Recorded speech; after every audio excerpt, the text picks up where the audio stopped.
When I was just a little girl.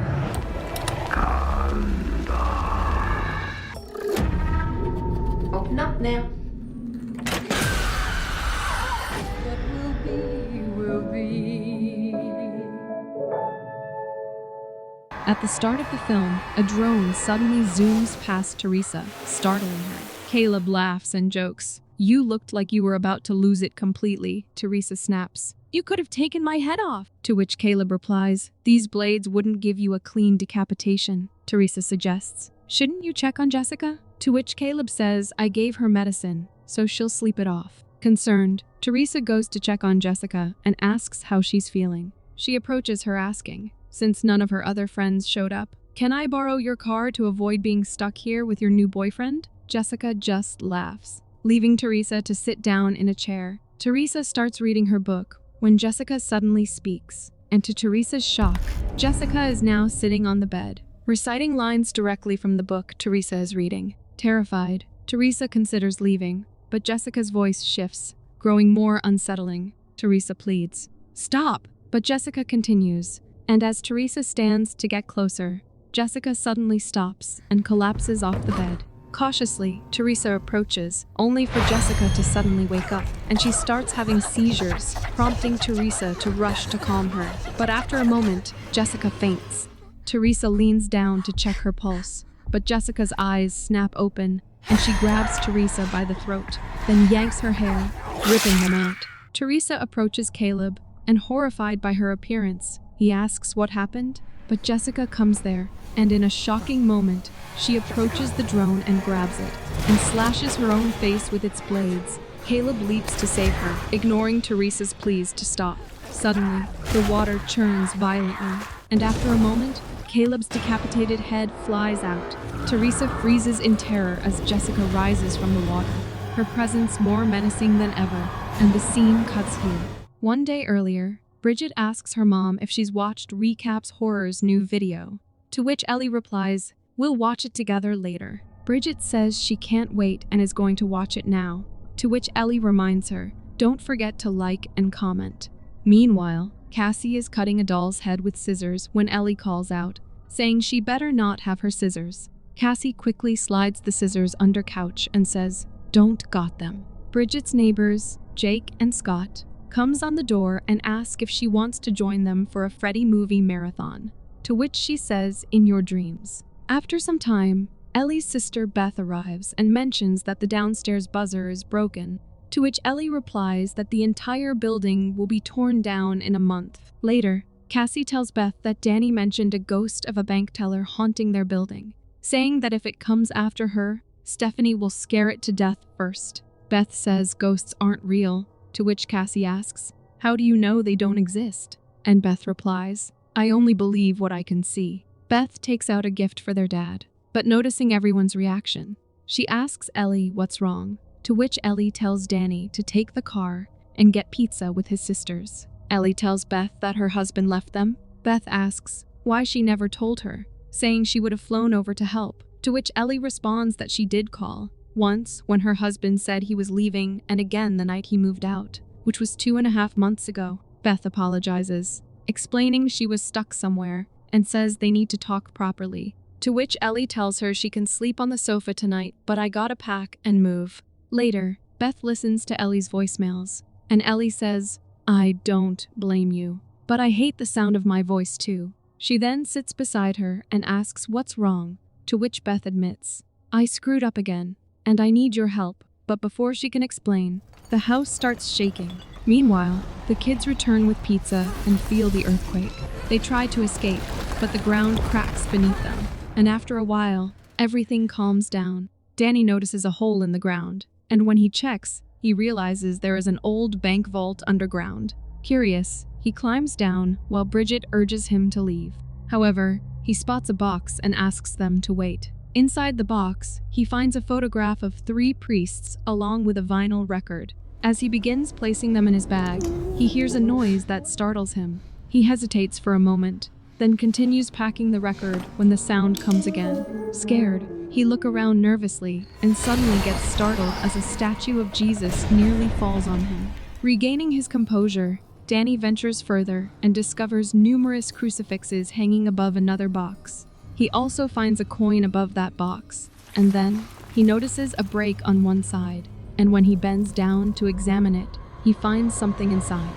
He pulls it out and sees movement within, and as he uncovers it, a swarm of cockroaches bursts out, revealing a mysterious book. Beth tries to call the kids but tells Ellie that the network is down, and reassures her that they are fine. Gabriel steps out, asking everyone is okay, to which Ellie says she can't reach her kids and asks to borrow his car. Gabriel quickly rushes to get the keys, and Fonda comes out and asks Beth who she is, to which she replies, Ellie's sister. He approaches her and asks, "Can you hear her up there?" Beth asks, "What?" And Fonda explains that the quake sent his cat hiding in the ducts. Just then, the kids arrive, and Ellie rushes to them, saying, "You never take the elevator after a quake." Danny shows the book to Bridget, asking if it might be worth something since their mom could use extra money. But Bridget says she doesn't think Mom would want money from something he stole. Danny argues it's probably been locked away forever. But Bridget says things like this are locked away for a reason.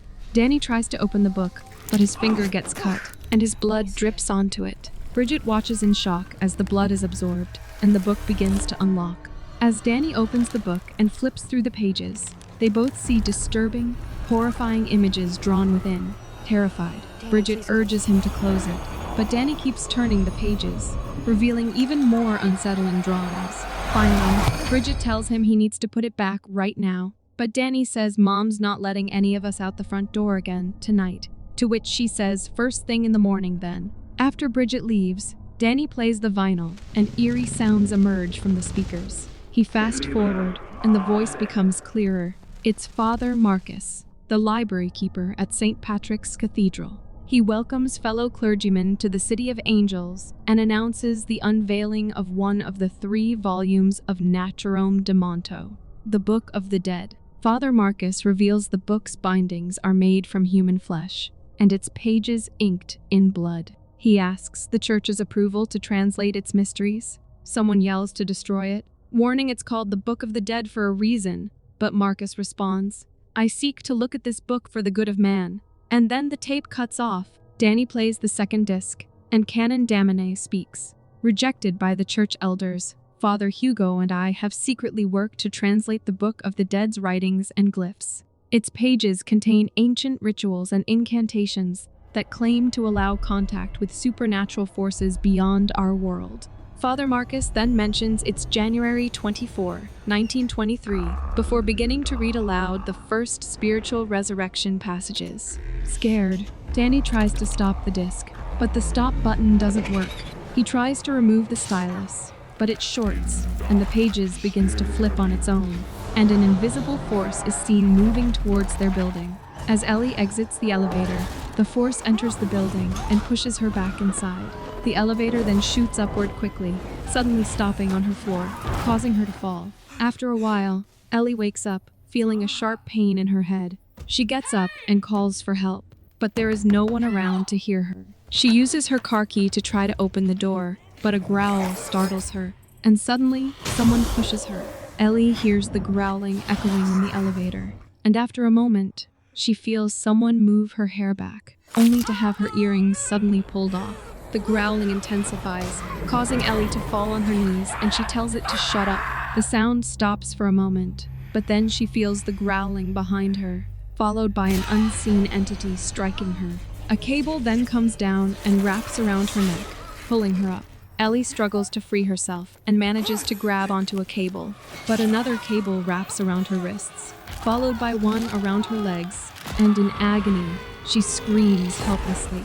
The lights in the house flicker, and Beth reassures Cassie that it's just a blackout. Meanwhile, the disc finally stops, and Danny quickly shuts the book closed. Beth and Cassie go to Bridget, who tells Beth, "Looks like it's just us that's out." Bridget lights the candles, and just then, Ellie opens the door. Bridget watches as Ellie enters the house, and when the others come there, Ellie heads straight for the kitchen. She approaches the stove, turns it on, and smashes a pan onto it. Then she starts cracking eggs into the pan. Beth approaches her, asking, "What's up?" To which Ellie responds, "I had the most beautiful dream. We were together in a tall forest, with clean air and birds singing sweet melodies. It was perfect, and all I could think about was how much I wanted to cut you open and climb inside so we could stay one happy family." She then starts laughing, then begins shaking as she holds the pan, dropping it onto the floor. Ellie whispers, "It's in me," and suddenly sits on the floor and begins crawling toward them.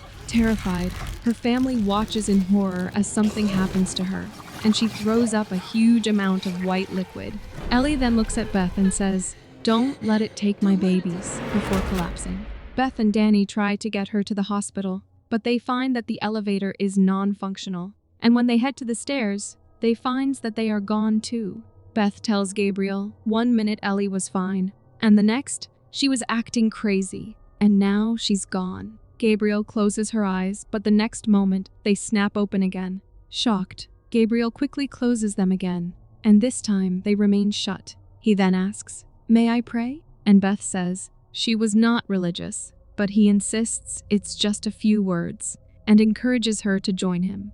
Beth and Fonda hold his hands, and Gabriel begins to pray. And after a while, when he finishes, Fonda comments, "Looks like someone beat her up." Gabriel then says there's an old fire escape ladder on the north side, that he could try to get down, raise the alarm, and get some help. Later, when Beth is alone with Ellie, she confesses that she doesn't know what to do, as Ellie has always the one who has the answers. Grabbing Ellie's hand, she adds, "No matter how busy you were, you always found time for everyone, and I can't believe I'll never speak to you again." Suddenly, Ellie's voice note startles Beth, and as she grabs the phone, she hears Ellie cry for help, saying, "I am burning alive."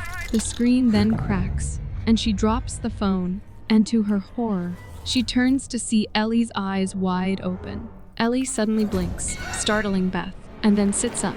The kids enter and are shocked to see Ellie alive, and Beth says she's burning up. They rush to put her in the bathtub, but Ellie's eyes roll back, and Bridget quickly runs to get ice. Ellie begins shaking violently and suddenly leaps up to the ceiling. And seeing this, Bridget quickly takes Cassie inside. Beth and Danny watch in horror as Ellie screams, while Fonda and Gabrielle hear her scream too.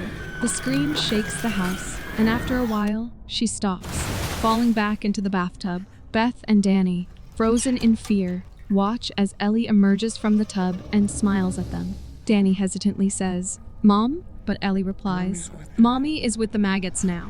She then laughs and begins crawling toward them, prompting them to rush out of the bathroom. Ellie follows them out, and Bridget sees that she is holding a shard of a broken mirror. As Ellie approaches Beth and Danny, Danny quickly hides behind a chair. Ellie suddenly lunges at Beth, and as Beth tries to defend herself, Ellie stabs her hand with the shard. Bridget tells her to stop, and Ellie stops, but replies, "It's not my fault," before dropping the shard. Beth warns Bridget to stay away from her, and Ellie asks, "What's happening to me?" To which Bridget responds, "I don't know." Ellie says, "I do," then turns to her, adding, "I'm free now from all of you." Ellie then suddenly lunges at Bridget, grabs her tattoo machine, and Bridget watches in horror as Ellie drills into her own head. With the machine still buzzing, Ellie turns it to Bridget, aiming for her eye, but Bridget shuts her eyes just in time. Ellie taunts, "Let me kiss it better," sticking out her tongue, until Danny smashes a chair over her, sending her flying into a dark room. Ellie emerges from the room and taunts, "Who wants to rot next?" But Gabriel calls out to her, causing her to turn toward him, and suddenly, she lunges at and clings at him, shoving him out of the apartment. Outside, Scott and Jake watch in horror as Ellie bites out Gabriel's eye, and screaming in agony, he throws her off and collapses. Ellie then coughs up the eye, which flies straight into Scott's mouth, and seizing the opportunity, Beth quickly shuts the door. However, Ellie immediately starts banging on it with her head. Beth locks the door and orders the kids to step away, and Ellie continues slamming her head against the door. But after a moment, she suddenly stops. Peering through the peephole, Beth sees Ellie chasing Scott, and moments later, she hurls him against a wall.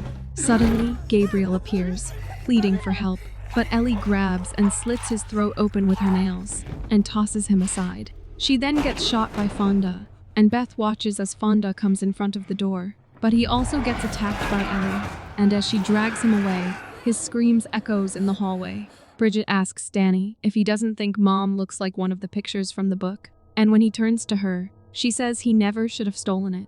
She then lunges at him, blaming him, but Cassie and Beth intervene to stop them, and Beth reminds them they should never turn on each other. Danny then shows her the book, and she asks, "What is this?" Meanwhile, Cassie hears Ellie singing a lullaby, and on the other hand, Bridget sees that her wound is getting worse. Danny tells Beth that he took the discs too, saying there's this creepy priest on them, reading dark prayers from the book. He admits that Bridget is right, and it's all his fault. Bridget notices the wound spreading, and suddenly hears a demonic voice echoing in the house, taking her name. The pages of the book flip on their own, and Bridget's nose begins to bleed, and the book then stops at a particular page. Meanwhile, Cassie peeps through the peephole and sees Ellie sitting outside, singing the lullaby. She then suddenly gets up, and Cassie watches in horror as Ellie turns to her. Cassie asks, "What's wrong with you?" To which she says, "I was just feeling sad about me and your dad, but he is here now, and we are getting together." Bridget feels something strange, and to her horror, she throws up maggots. Ellie tells Cassie to open up and let us in, saying we can be a big, happy family again. Cassie says, "She don't look so good," to which she says nothing. "A big old hug and kiss from you won't fix." Cassie hesitantly tries to open the door, and Ellie suddenly grabs her neck. Beth and Danny comes out and rush to help, managing to free Cassie from Ellie's grip, and Beth quickly locks the door again. Later, Beth enters the kitchen and finds Bridget sitting on the slab. Scared, she cautiously approaches and asks, "What are you looking at?" And to her horror, she sees Bridget eating a glass. Bridget calmly says, "I gotta kill the creepy crawlies in my tummy." And Beth watches as the glass cuts Bridget's throat. Bridget then spits on Beth's face, causing her to stumble. And as Bridget crawls toward her, Beth kicks her back, then throws a grater at her, which Bridget catches. As Beth tries to flee, Bridget grabs her leg and grates it with the grater. Beth grabs a spatula and hits her, but Bridget smiles and turns toward her, prompting Beth to strike her with a pot. Just then, Danny arrives, and Bridget gets up and chases him. Danny runs to his room, but Bridget follows, and she rushes toward Cassie, but gets impaled by Stephanie. Beth comes there and watches Bridget as she pulls the stick out. Bridget then moves towards Beth, only to collapse the next moment. Later, Danny brings Beth to his room and says he thought he should tie her up, just in case. Beth insists on listening to the vinyl, hoping it holds a way to stop this. Danny points out they have no power for the turntable, but Beth replies, "I can fix that." Beth uses some batteries to turn on the turntable and hands him a knife, saying, "Just in case." She then locks herself in the room, wears the headphones, and plays the vinyl. Marcus explains that the book cannot be destroyed, and when you find it, bury it deep in out secret vault, for the words I uttered have unleashed a demonic entity beyond my darkest nightmare. The demon possessed Cortez first, rotting him from the inside out. They tried to drive out the foul entity, but it mocked our prayers and took Shanahan under its control. Fellow priests came to our aid, but the possession quickly spread amongst them. Meanwhile, Ellie hears the cat meowing from the duct, and when Danny peeps out the peephole, he finds that Ellie is not there. Marcus continues that he led the possessed priests to the woodshed and set it ablaze, but they danced in its flame and reveled in its burn. Danny and Cassie hear a noise coming from the duct, and Cassie says Fonda's kitty hides up there sometimes. But Danny replies, "I don't think it's a cat." Marcus continues, "I buried their corpses in consecrated earth, but they arose again." Meanwhile, Bridget levitates out of the room, and Cassie tells Danny to be careful. And as he turns, Bridget moves toward Cassie, but Danny intervenes, stabbing Bridget with a knife. Cassie hides under a couch, and Bridget, furious, lunges at Danny, shoving him into the kitchen. She pulls the knife out of herself and stabs it into Danny's hand. Marcus continues, "After hiding in the cellar for a night, the only choice remained was complete bodily dismemberment." Bridget levitates in the air and vomits blood on Danny. Desperate to free himself, he pulls the bedsheet off her, and Bridget pulls the knife out of his hand, saying, "You should have put the book back," before stabbing him again. Danny sprays her with something, setting her on fire. and after a tense moment, she collapses. Marcus continues, I chopped and hacked, but I failed, he says. Nothing can stop this demonic force, and even its final remnants will come after you. Beth spots Ellie's reflection on the mirror, and horrified, she throws the headphones and moves aside. Ellie puts her nail on the vinyl and opens her mouth, and Marcus says this horror will not stop until innocence is destroyed. Beth stabs Ellie on the neck, but nothing happens to her, and she throws Beth out of the room. Danny also comes out injured, and Beth spots Cassie under the couch. Beth rushes to Danny, who turns to Cassie and says, I am sorry. Ellie grabs Beth and throws her on the floor and says, I will swallow your soul. She then pins her on the floor and goes down on her, and smelling her tummy, she says, 2 souls? Beth pleads, please, Ellie. But the demon says, Ellie waits in hell for you and your unborn bastard baby. It then digs its nails into her stomach, but Cassie slides scissors toward Beth, who quickly stabs them into Ellie's nose. Beth brings Cassie out of the apartment and tells her don't look back there. She then attempts to break open fire exit door, but fails. Meanwhile, Ellie pulls the scissor out of her nose, and Beth attempts to blast open the door with Fonda's shotgun. But Ellie intervenes and moves towards them, prompting Beth to shoot her leg. Ellie sits up and tells Cassie that Beth is trying to take her mommy away from her. But Cassie says, I know you are not my mom anymore. Beth gets ready to shoot her, but Fonda grabs her leg, causing her to shoot Ellie's hand, and Beth smashes Fonda's head with the buttstock. Meanwhile, Danny and Bridget comes out and cries for her mother, but then they begins laughing, looking up at Beth, and Ellie tells her that everybody here dies by dawn. Beth tells Cassie to run, and all the corpses start saying dead by dawn. Beth press elevator button, but the door keep getting stuck. Cassie notices it's happening because of car keys, so she quickly removes it from there, causing the door to get shut. Beth presses the button, but to her horror, blood starts oozing out, and within moments, it pours from everywhere, filling the elevator. Meanwhile, Bridget and Danny begin ripping Ellie's stomach apart, and as they do, the book's pages flip on their own, stopping to reveal an unsettling image of a strange demon. Beth tries to escape through the elevator hatch with Cassie, but as they attempt to leave, a demon blocks their path. The elevator becomes overloaded from the constant flow of blood, causing it to fall and crash to the ground floor, and Beth and Cassie are thrown out with the surge of blood. They manage to reach the parking lot and get into the car, but when Cassie tries to unlock and open the shutter, it doesn't work. However, when Beth tries, it opens, and the shutter begins to lift. Beth starts driving the car, but it suddenly stops when its tire gets stuck in a hole. Cassie looks back and tells Beth it's coming, and when Beth looks out the window, she sees the demon approaching them. But just as it reaches the car, Beth and Cassie are no longer inside, and we see them hiding behind a pillar. The shutter begins to close, prompting Beth to rush toward it with Cassie, and as they roll out, the demon grabs Cassie's leg and pulls her back inside.